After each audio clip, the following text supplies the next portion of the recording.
Hey, what's up world? It's your boy Canon Corey, man, and I want to teach you guys how to start a clothing line the same way I did. Mine is called Lanier. I just started it last week and I already sold out within the first 3 days of me launching. But I just want to teach you guys how I did it, tell you the steps that I took, I have a few notes, and go from there. So let's go ahead and get started. Lanier isn't just a brand, it's a way of life. It reminds me to keep aiming for the top, and you should too. There's nothing wrong with making a fashion statement and being comfortable too. Okay guys, so this first step I think is pretty obvious, and that is you need to create a design. So the platform that I use to be able to create all my designs is Photoshop. I would highly recommend, getting a little bit of knowledge in it, or at least enough knowledge in it to be able to make the type of designs that you want to create. I like to incorporate like roses and Greek lines and stuff like that, so I don't really have to know too much about Photoshop, even though I am a god in Photoshop. It was pretty easy for me to make my design and then be able to save that file as a PNG file, which basically means that whenever you save your image, it removes the background, so you can kind of throw that image on top of anything. The second step would be to find a wholesale store or a place to get all your merchandise for wholesale prices.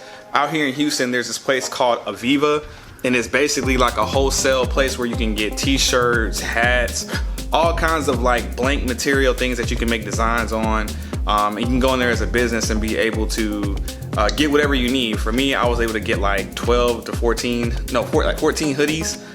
Because I just wanted to launch my brand with a couple hoodies just to see if they would even sell. So basically step 2 is to make sure you find a wholesale place so you can be able to have the merchandise. Now depending on what city you live in, you may have more or less options. Here in Houston, we kind of have okay options, but a place like LA, you'll have like a whole boulevard dedicated to just wholesale stuff. Okay, so step 3 would be to find a manufacturer or someone who can print the type of images that you need onto the material that you just bought.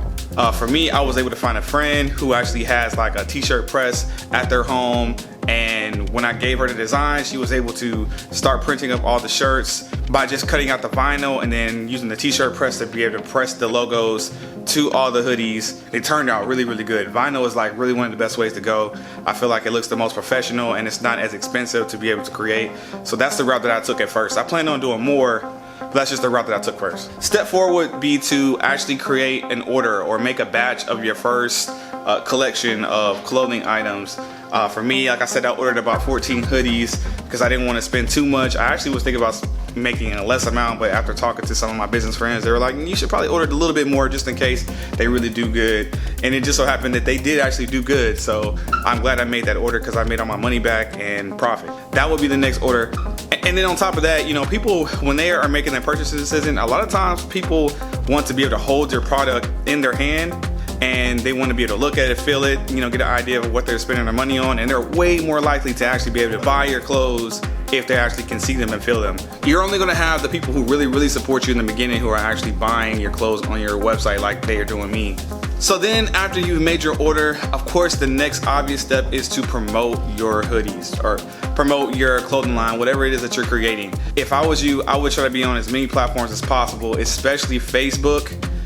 For some reason, Facebook is just like it's like the GOAT right now for me when it comes to selling products online or promoting online, because after I made a like page, which I feel like is a whole nother video, once I made a like page, I was able to start tagging my products to the videos and pictures that I was putting up there or to the content, and people don't even have to leave Facebook. They can literally shop right there on the page, or it'll direct them to my website, or they can buy right there while never even leaving Facebook. So I think that's probably one of the best places to actually even get started. And on top of that, more than likely, your close friends and relatives are probably already connected to you right there on Facebook, so it's that much easier to reach out to them and show them your work. And then last but not least, once you actually are starting to make your orders, you have to make sure you are now fulfilling those orders. And for me, I learned the hard way when it comes to shipping and the cost of shipping, because I had like 2 hoodies that were sold almost instantly as soon as I put the website up, and man, the cost of shipping the items were literally the same price as the entire item that I charged them. So I really lost money